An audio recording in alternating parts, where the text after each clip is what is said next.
Olá, meus amados. Hoje nós vamos novamente transformar nossas vidas com a palavra de Deus, que diz assim em Marcos 11. Quando se aproximaram de Jerusalém, chegaram a Betfagé e Betânia, perto do Monte das Oliveiras. Jesus enviou 2 de seus discípulos, dizendo-lhes: vão ao povoado que está adiante de vocês. Logo que entrarem, encontrarão um jumentinho amarrado, no qual ninguém jamais montou. Desamarrem-no e tragam-no aqui. Se alguém lhe perguntar por que vocês estão fazendo isso, digam-lhe: o Senhor precisa dele e logo o devolverá. Eles foram e encontraram um jumentinho na rua, amarrado em um portão. Enquanto o desamarravam, alguns dos que ali estavam lhe perguntaram: o que vocês estão fazendo desamarrando esse jumentinho? Os discípulos responderam como Jesus lhe tinha dito, e eles o deixaram ir. Trouxeram o jumentinho a Jesus, puseram sobre ele os seus mantos, e Jesus montou. Muitos estenderam os seus mantos pelo caminho, outros espalharam ramos que haviam cortado no campo. Os que iam adiante dele e os que o seguiam gritavam: Hosana! Bendito é o que vem em nome do Senhor. Bendito é o reino vindouro do nosso pai Davi. Hosana nas alturas. Jesus entrou em Jerusalém e dirigiu-se ao templo. Observou tudo à sua volta e, como já era tarde, foi para Betânia com os 12. No dia seguinte, quando estava saindo de Betânia, Jesus teve fome. Vendo à distância uma figueira com folhas, foi ver se encontraria nela algum fruto. Aproximando-se dela, nada encontrou a não ser folhas, porque não era tempo de figos. Então lhe disse: ninguém mais coma de seu fruto. E os discípulos ouviram-no dizer isso. Chegando a Jerusalém, Jesus entrou no templo e ali começou a expulsar os que estavam comprando e vendendo. Derrubou as mesas dos cambistas e as cadeiras dos que vendiam pombas e não permitia que ninguém carregasse mercadorias pelo templo. E os ensinava dizendo: não está escrito: a minha casa será chamada casa de oração para todos os povos? Mas vocês fizeram dela um covil de ladrões. Os chefes dos sacerdotes e os mestres da lei ouviram essas palavras e começaram a procurar uma forma de matá-lo, pois o temiam, visto que toda a multidão estava maravilhada com seu ensino. Ao cair da tarde, eles saíram da cidade. De manhã, ao passarem, viram a figueira seca desde as raízes. Lembrando-se, Pedro disse a Jesus: Mestre, vê, a figueira que amaldiçoaste secou. Respondeu Jesus: tenham fé em Deus.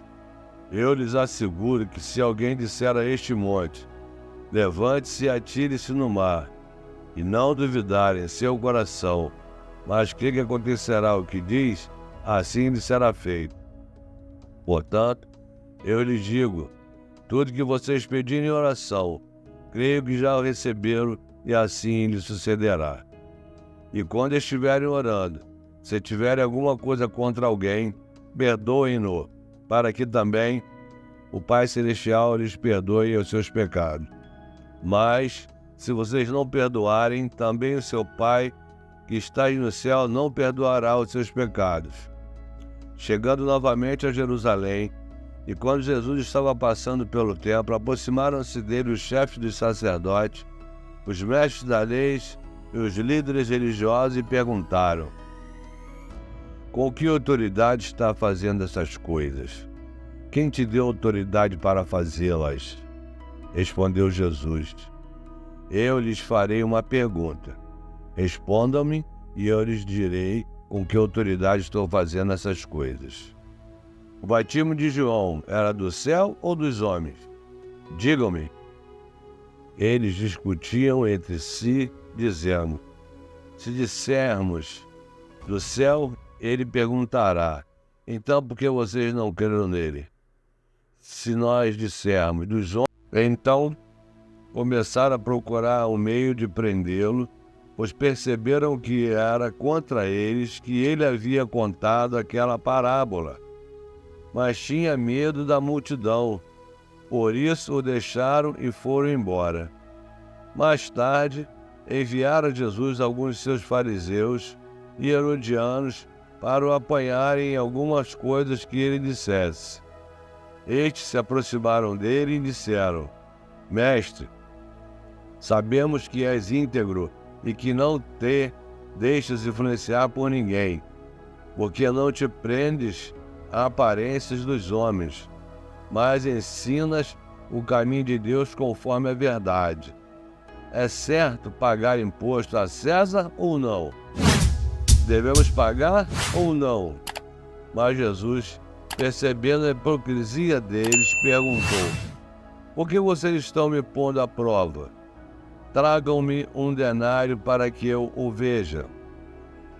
Eles lhe trouxeram a moeda e ele lhes perguntou: de quem é esta imagem e esta inscrição? De César, responderam eles. Então Jesus lhe disse: deem a César o que é de César e a Deus o que é de Deus. E ficaram admirados com ele.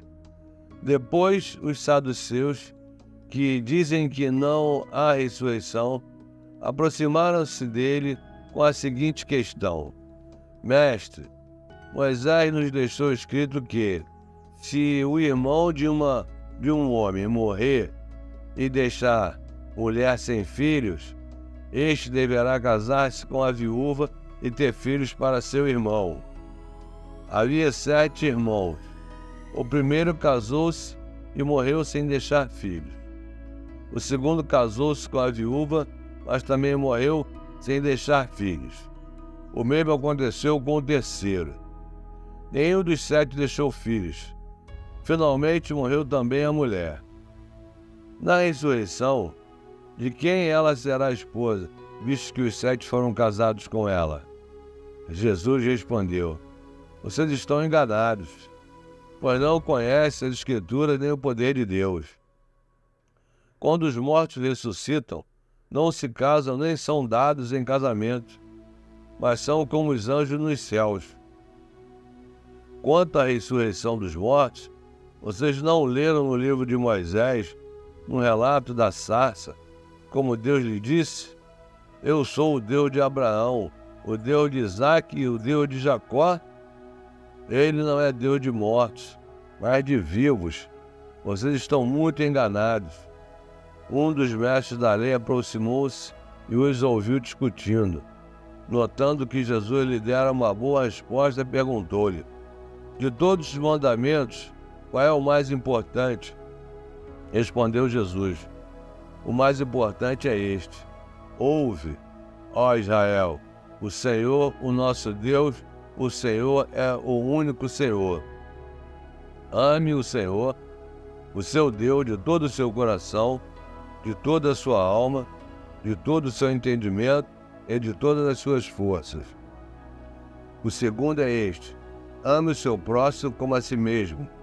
Não existe mandamento maior do que estes. Muito bem, mestre, disse o homem. Estais certos ao dizeres que Deus é o único e que não existe outro além dele.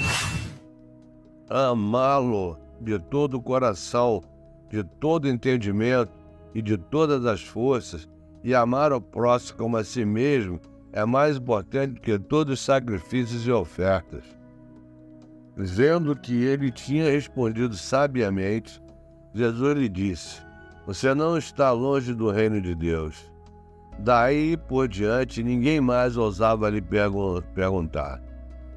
Ensinando no templo, Jesus perguntou: como os mestres da lei dizem que o Cristo é filho de Davi?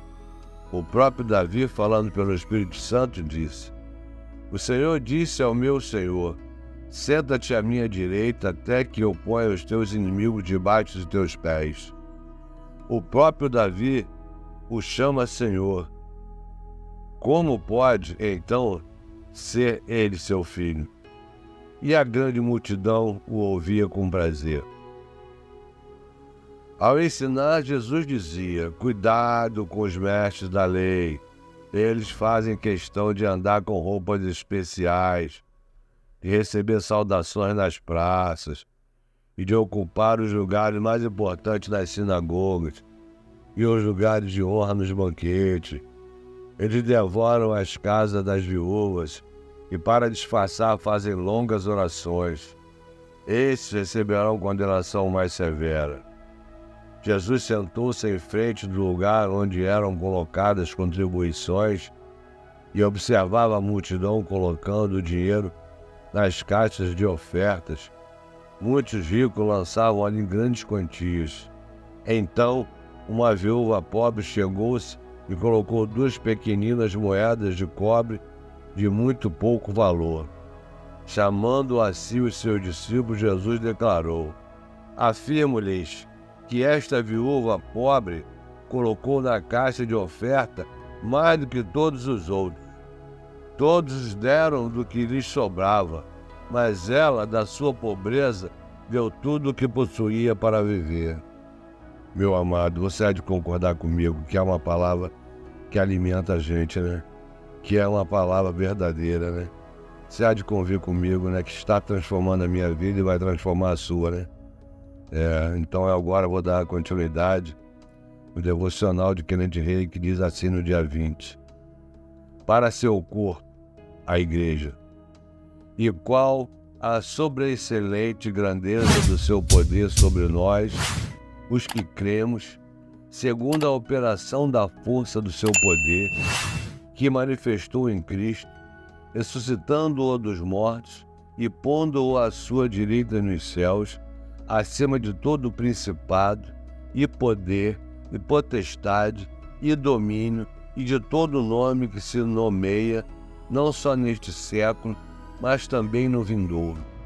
E sujeitou todas as coisas a seus pés, e sobre todas as coisas o constituiu como cabeça da igreja, que é o seu corpo, a plenitude daquele que cumpre tudo em todos. Efésios 1, 19 a 23. Todo texto em que a Bíblia menciona o nome de Jesus também se refere ao seu corpo, a igreja, porque o nome foi dado a Jesus a fim de que a igreja pudesse usá-lo. Aqueles que precisam utilizar seu nome são os que se tornaram co-herdeiros com Jesus Cristo e mantêm contato com homens e mulheres que precisam ser libertos de Satanás. Tudo o que Jesus é por direito de herança está no seu nome. Tudo quanto Jesus tem realizado pela sua vitória está no seu nome. Esse nome pertence ao corpo de Cristo, pertence a você e a mim. Deus tem feito esse investimento em favor da igreja. A igreja tem o direito de fazer retiradas desse depósito para cada um das suas necessidades. Este nome contém em si a plenitude da deidade. Que maravilha de palavra, gente. E a confissão é a seguinte: temos o direito de usar o nome de Jesus contra o inimigo. Temos o direito de usar o nome na oração. Temos o direito de usar esse nome no louvor e na adoração. Então, esse nome de Jesus, ele é poderoso. Acho que você já sabe disso. Eu estou muito feliz mesmo. Então, se você estiver gostando, dê o seu like, se inscreva no canal, faça um comentário. Se quiser o devocional de Kenneth Hagin, Alimento da Fé, me pede que eu mando para você. E, em nome de Jesus, amanhã a gente se vê. Amém.